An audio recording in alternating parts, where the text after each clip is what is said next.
আমার চুল এখন সেমি ড্রাইড আছে, সম্পূর্ণভাবে চুল শুকোয়নি, কিন্তু আমি আর ওয়েট করতে পারছি না রেজাল্টটা দেখানোর জন্য যে কি পরিমাণ চুলটা সফট হয়ে গিয়েছে। চুল থেকে চিরুনি লিটারালি, মানে আমি ব্রাশ দিয়ে আঁচড়াচ্ছি, ব্রাশ লিটারালি মানে সরে সরে যাচ্ছে, থাকছেই না, এতটাই সিল্কি হয়ে গিয়েছে চুলটা। কিভাবে হয়েছে তোমাদের সঙ্গে আজকে সেটাই শেয়ার করতে আসবো। আর এখানে আমার মাত্র একটা চুল পড়েছে এতক্ষণ আঁচড়ানোর মধ্যে। আজকে রেমেডিতে হেয়ার স্মুথনিংয়ের কাজ আমরা করব, বিশেষ করে লেন্থের ব্যাপারে আমরা ধ্যান দিচ্ছি, কিন্তু যেহেতু আমরা হেয়ার রিগ্রোথ অ্যান্ড ট্রান্সফরমেশন করছি, ট্রান্সফরমেশন তো নিজেরা চোখে দেখতে পাবে, আর হেয়ার রিগ্রোথের জন্য আমরা কিছু কিছু জিনিস এতে অ্যাড করেছি। কিভাবে কি করেছি না করেছি তোমাদের সঙ্গে পুরোটাই শেয়ার করব। আজকের দিনের কি ইনগ্রিডিয়েন্ট হচ্ছে কলা। তো দেখে নিই কীভাবে কি করতে হবে না হবে। 30 days hair regrowth and transformation সিরিজের নবম দিনে সবাইকে অনেক অনেক স্বাগত জানাচ্ছি। কালকে আমরা আমলা অয়েল প্রিপেয়ার করে মাথায় মেখে সারাদিনের জন্য ছেড়ে দিয়েছিলাম। রাতে গিয়ে যেই পরিমাণ চাল তোমরা খাও সেই চালটা জল দিয়ে 2-3 বার ধুয়ে নেবে ভালো করে। তারপরে 1.5 লিটার মতো জল নিয়ে ভালো করে তার মধ্যে চালটা চটকাবে। চটকানোর পরে যত চালের নিউট্রিয়েন্টস আছে সমস্তটা চালের জলে ট্রান্সফার হয়ে যাবে।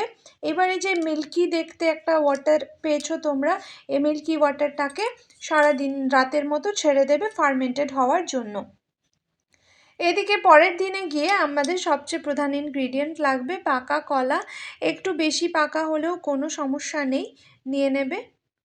কলাতে রয়েছে vitamin A, potassium, silica, minerals ইত্যাদি ইত্যাদি, যা চুলের প্রত্যেকটা হেয়ার স্ট্র্যান্ডকে স্ট্রেংথ প্রদান করে, তার পাশাপাশি সিল্কি সফট স্মুথ করে তোলে। এইবার আমাদের কালকের যে ফার্মেন্টেড রাইস ওয়াটারটা প্রস্তুত হয়ে গিয়েছে সেইটা নিয়ে নেবে, হাফটা রেখে দেবে, হাফটার অন্য কাজ আছে। হাফটা নিয়ে সেটাকে গ্যাসে বসিয়ে দেবে।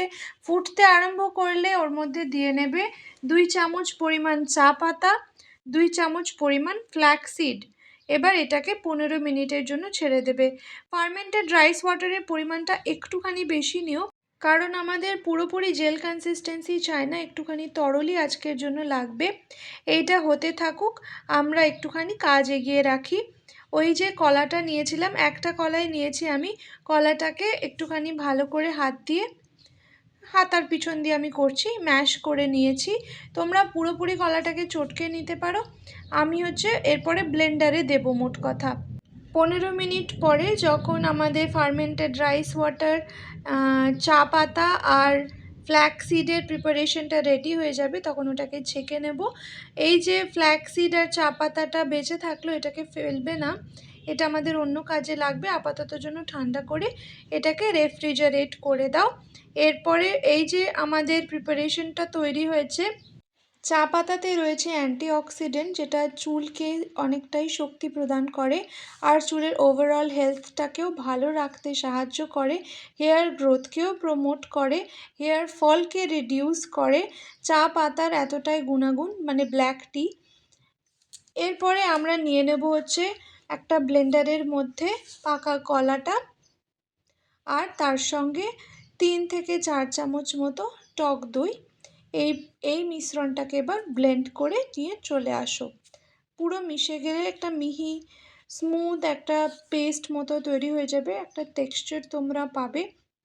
এইটাকে অ্যাড করে নেবে আমাদের সেই চা পাতা আর ফ্ল্যাক্সিড আর ফার্মেন্টেড রাইস ওয়াটারের প্রিপারেশনের মধ্যে অ্যাড করে একটুখানি ভালো করে মিশিয়ে নাও, মোটামুটি ভালোভাবেই মিশাবে।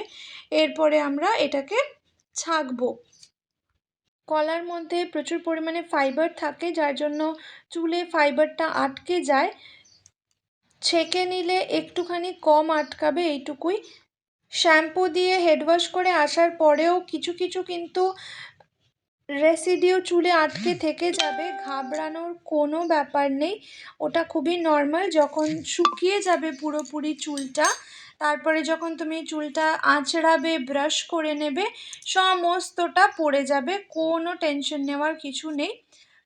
আমরা চুলের ট্রিটমেন্ট করছি, কিছু কিছু ব্যাপার তো সহ্য করে নিতেই হবে।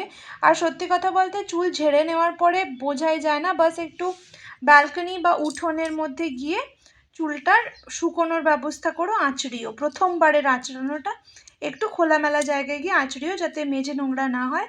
আর বাকি যে ফার্মেন্টেড রাইস ওয়াটারটা বেঁচে গিয়েছে সেইটাকে একটা বোতলে ভরে নাও। ওকে, এইবার আমরা অ্যাপ্লিকেশনে যাচ্ছি। অ্যাপ্লিকেশনের জন্য আমরা চুলের লেন্থটার দিকে বেশি ধ্যান দিচ্ছি।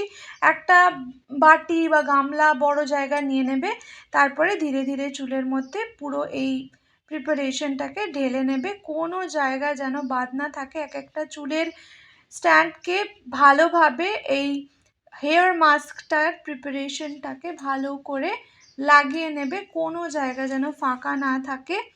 তোমাদের স্ক্যাল্পে লেগে গেলেও টেনশনের কোনো ব্যাপার নেই, এটা তোমাদের স্ক্যাল্পকেও পুষ্টি দেবে। ইনফ্যাক্ট স্ক্যাল্পে লাগতে দাও, কোনো অসুবিধা নেই। চুল এটাতে ভীষণ স্ট্রং হবে আর স্মুথও হবে। হেয়ার ফলিকলসগুলো কিন্তু বুস্ট হবে, স্ট্রং একটা স্ট্রেংথ পাবে, এই আর কি বলতে চাইছি। লাগানো হয়ে গেলে একটা শাওয়ার ক্যাপ দিয়ে মাথা ঢেকে নাও, বা শাওয়ার ক্যাপ না থাকলে আমার মতো একটা প্লাস্টিক মাথায় বেঁধে নাও, যাতে টপকে না পড়ে। 45 মিনিট মতো রেখে দেবে এই হেয়ার মাস্কটাকে। তারপরে বাকি যে ফার্মেন্টেড রাইস ওয়াটারটা আমরা রেখে দিয়েছিলাম সেইটা দিয়ে চুলে শ্যাম্পু করবে, মানে সেটার মধ্যে শ্যাম্পু ডাইলুট করে সেই সেই প্রিপারেশনটা দিয়ে মাথাটা শ্যাম্পু করবে।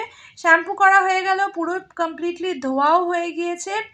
লাস্ট যে ওয়াশটা নেবে সেটা হচ্ছে ওই ফার্মেন্টেড রাইস ওয়াটারের বাকি যেটুকু বাঁচবে সেটুকু দিয়ে মাথাটা ধুয়ে নিয়ে চুল বেঁধে নাও। আর কিন্তু হেড ওয়াশ করবে না, মানে প্লেন জল আর দেবে না, ওই ফার্মেন্টেড রাইস ওয়াটারটা রেখে মানে চুলে থেকে যেতে দাও।